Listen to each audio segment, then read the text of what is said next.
Hello friends, welcome to my channel. ಸ್ನೇಹಿತರೆ, ಇವತ್ತು ನೋಡೋಣ ಮಾರ್ಕೆಟ್ ಬಗ್ಗೆ. ಸೊ ಮಾರ್ಕೆಟ್ ಯಾವ ರೀತಿ ನಿನ್ನೆ ಮಾರ್ಕೆಟು ಲಾಸ್ಟ್ 1 ಅವರ್ ಇರುವಂಗೆ ಕೆಳಗಡೆ ಹೋಯಿತು. ಆಲ್ಮೋಸ್ಟ್ ಅದು ಎಲ್ಲಿ ಇದು 23,500 ಕ್ಲೋಸ್ ಆಗಿದೆ. ಬಟ್ ಈ ಸಪೋರ್ಟ್ ಮತ್ತು ರೆಸಿಸ್ಟೆಂಟ್ ಲೆವೆಲ್ ನಾವು ನೋಡುವಾಗ ಇಲ್ಲಿ ನೋಡಿ, ರೆಸಿಸ್ಟೆಂಟ್ ಲೆವೆಲ್ ಬಂದು 23,800 ಆ್ಯಂಡ್ ಸಪೋರ್ಟ್ ಲೆವೆಲ್ ಬಂದು 23,380-400 ಆ ರೇಂಜಲ್ಲಿದೆ. ಸೊ ಒಂದು ವೇಳೆ ನಾಳೆ ಏನಾದರೂ ಇದಕ್ಕಿಂತ ಕೆಳಗಡೆ ಬೀಳೋದಾದರೆ 23,400ಕ್ಕಿಂತ ಕೆಳಗಡೆ ಓಪನ್ ಆದರೆ ಖಂಡಿತ ಕೆಳಗಡೆ ಹೋಗೋ ಚಾನ್ಸ್ ಇರುತ್ತೆ. ಹಾಗಾದರೆ ನಾಳೆ ಒಂದು ವೇಳೆ ಪಾಸಿಟಿವ್ ಓಪನ್ ಆದ್ರಿಂದ 23,500ಕ್ಕಿಂತ ಮೇಲೆ ಓಪನ್ ಹೋಗೋದಾದರೆ ಸೊ ಮೇಲೆ ಹೋಗುವಂಥ ಚಾನ್ಸಸ್ ಇರುತ್ತೆ. ಸೊ ಇದು ನಿಫ್ಟಿಯ ಸಪೋರ್ಟ್ ರೆಸಿಸ್ಟೆಂಟ್ ಆಗಿದೆ. ಸೊ ಅದೇ ರೀತಿ ಬ್ಯಾಂಕ್ ನಿಫ್ಟಿ ನೋಡುವಾಗ, ಬ್ಯಾಂಕ್ ನಿಫ್ಟಿದು ಬಂದು ರೆಸಿಸ್ಟೆಂಟ್ ಬಂದು 51,400 ಇದೆ. ಸಪೋರ್ಟ್ ಲೆವೆಲ್ ಬಂದು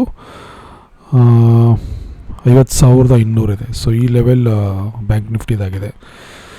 ಸೊ ನಿನ್ನೆ ಮಾರ್ಕೆಟ್ ಆ್ಯಕ್ಚುಲಿ ಪಾಸಿಟಿವಲ್ಲಿ ಓಪನ್ ಆಗಿತ್ತು, ಬಟ್ ಲಾಸ್ಟ್ 1 ಅವರ್ ಇರುವಂಗೆ ಕೆಳಗಡೆ ಬಿತ್ತು. ರೀಸನ್ ಏನಂತಂದರೆ, ರಷ್ಯಾದ ಅಧ್ಯಕ್ಷ ವ್ಲಾಡಿಮಿರ್ ಪುಟಿನ್ ಅವರು ಒಂದು ಹೇಳಿಕೆಯನ್ನು ಕೊಟ್ಟಿದ್ದಾರೆ. ಅದೇನಂತಂದರೆ, ಅವ್ರು ಈಗಾಗಲೇ ಹಲವಾರು ವರ್ಷಗಳಿಂದ ಯುದ್ಧ ಮಾಡ್ತಿರೋಂಥ ಯುಕ್ರೇನ್ ಕಂಟ್ರಿಗೆ ಬೇರೆ ಯಾವುದನ್ನ ದೇಶ ಸಪೋರ್ಟ್ ಮಾಡೋದಾದರೆ, ಅಂದರೆ ಒಂದು ಸಣ್ಣ ದೇಶಕ್ಕೆ ನ್ಯೂಕ್ಲಿಯರ್ ವೆಪನ್ ಇರುವಂಥ ಕಂಟ್ರಿಗಳು ಮಿಸೈಲ್ಸ್ ಅಥವಾ ಬೇರೆ ಯಾವುದೇ ರೀತಿ ಅವರಿಗೆ ವೆಪನ್ಸ್ ಸಪ್ಲೈ ಮಾಡೋದಾದರೆ, ಇದನ್ನು ಅವರು ರಷ್ಯಾದವರು ನಮ್ಮ ದೇಶದ ವಿರುದ್ಧ, ಅಂದರೆ ರಷ್ಯಾದ ವಿರುದ್ಧ ಯುದ್ಧವನ್ನು ಸಾರುವಂಥ ಸೂಚನೆಯಾಗಿದೆ ಅಂತ ಒಂದು ಹೇಳಿಕೆಯನ್ನು ಕೊಟ್ಟಿದ್ದಾರೆ. ಸೊ ಅದಕ್ಕೋಸ್ಕರ ಅವರನ್ನು ತಮ್ಮ ದೇಶನ ರಕ್ಷಣೆ ಮಾಡಿಸ್ಕೊಳ್ಳೋದಕ್ಕೋಸ್ಕರ ಆ ದೇಶ, ಯಾವ ದೇಶ ಈ ಯುಕ್ರೇನ್ಗೆ ಸಪೋರ್ಟ್ ಮಾಡುತ್ತೋ ಅಥವಾ ಮಿಸೈಲ್ಸ್ನ ಸಪ್ಲೈ ಮಾಡುತ್ತೋ ಆ ದೇಶದ ಮೇಲೆ ನ್ಯೂಕ್ಲಿಯರ್ ಹಾಕುವಂಥ ಸಾಧ್ಯತೆಗಳಿದೆ, ನ್ಯೂಕ್ಲಿಯರ್ ಬಾಂಬ್ ಹಾಕುವಂಥ ಸಾಧ್ಯತೆ ಇದೆ ಅಂತ ರಷ್ಯಾದ ಅಧ್ಯಕ್ಷ ವ್ಲಾಡಿಮಿರ್ ಪುಟಿನ್ ಅವರು ಹೇಳಿದ್ದಾರೆ. ಸೊ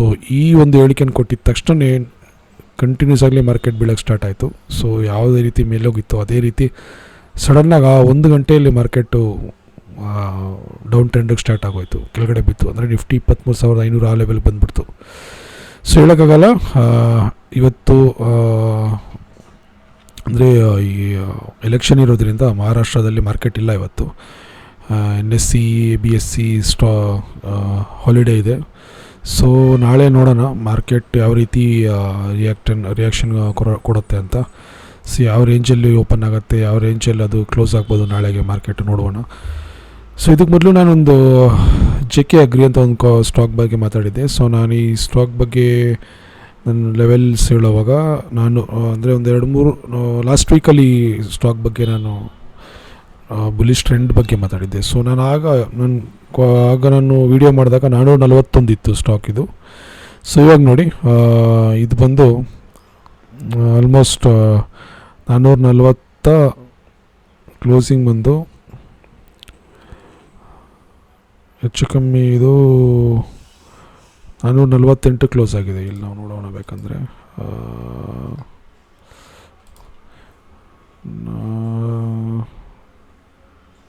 JK Agri ಎಸ್ ನೋಡಿ, 448 ಕ್ಲೋಸ್ ಆಗಿದೆ. 441ಕ್ಕೆ ನಾನು ವಿಡಿಯೋ ಮಾಡಿದಾಗ 441 ಇತ್ತು, ಆಮೇಲೆ 448 ಕ್ಲೋಸ್ ಆಗಿದೆ. ಸೊ ಇದು ನೋಡ್ಬೋದು, ನಿನ್ನೆ ಮಾರ್ಕೆಟ್ ಡೌನ್ ಆಗಿರೋದ್ರಿಂದ ಇದು ಕೂಡ ಇಲ್ಲಿ ಡೌನ್ ಟ್ರೆಂಡ್ ತೋರಿಸ್ತಾ ಇದೆ. ಬಟ್ ಒಂದು ವೇಳೆ ಇದಕ್ಕಿಂತ ಮೇಲೆ ಓಪನ್ ಆದರೆ ಖಂಡಿತ ಇದು ನೆಕ್ಸ್ಟ್ ಟಾರ್ಗೆಟ್ ಬಂದು ಇನ್ನು ಮೇಲೆ ಹೋಗೋಂಥ ಚಾನ್ಸ್ ಇದೆ. 500, 448ರಿಂದ 500, ಮತ್ತು ಅದಾದಮೇಲೆ ಕೆಲವೊಂದು ವಾರಗಳಲ್ಲಿ 546, 550 ಈ ಥರ ಹೋಗುವಂಥ ಚಾನ್ಸಸ್ ಇದೆ. ಇಲ್ಲಿ ಟ್ರೆಂಡ್ ನೋಡ್ಬೋದು, ಬುಲಿಶ್ ಟ್ರೆಂಡ್ ಇದೆ.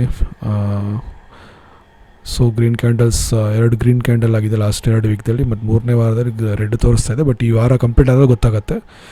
ಇದು ಏನಾದರೂ ಗ್ರೀನಲ್ಲೇ ಕ್ಲೋಸ್ ಆಯ್ತು ಅಂದರೆ ಡೆಫಿನೆಟ್ಲಿ ಇದು ಬುಲಿಶ್ ಟ್ರೆಂಡಲ್ಲೇ ಇದೆ. ಸೊ ಇದನ್ನು ನೀವು ವಾಚ್ ಲಿಸ್ಟಲ್ಲಿ ಹಾಕಿ ವಾಚ್ ಮಾಡ್ತೀರಿ. ಸೊ ವೀಕ್ಷಕರೇ, ಇದೇ ರೀತಿ ನಾಳೆ ನೋಡೋಣ ಯಾವ ರೀತಿ ಮಾರ್ಕೆಟ್ ಇರುತ್ತೆ ಅಂತ. ಸೊ ಮಾರ್ಕೆಟ್ ಓಪನ್ ಆದಮೇಲೆ ನಾಳೆ ಕೆಲವೊಂದು ಸ್ಟಾಕ್ಗಳು ಪಿಕ್ ಮಾಡಿ ನೋಡೋಣ, ಅದು ಯಾವ ಥರ ಟ್ರೆಂಡು, ಬುಲಿಶ್ ಟ್ರೆಂಡ್ಗೆ ಹೋಗೋ ನಾಳೆ ಪ್ಲ್ಯಾನ್ ಮಾಡೋಂಥ ಸಾಧ್ಯತೆಗಳು ನೋಡೋಣ, ಯಾವ ರೀತಿ ಸ್ಟಾಕ್ ನಾವು ಪ್ಲ್ಯಾನ್ ಮಾಡೋದು ಅಂತ. So thank you so much, bye.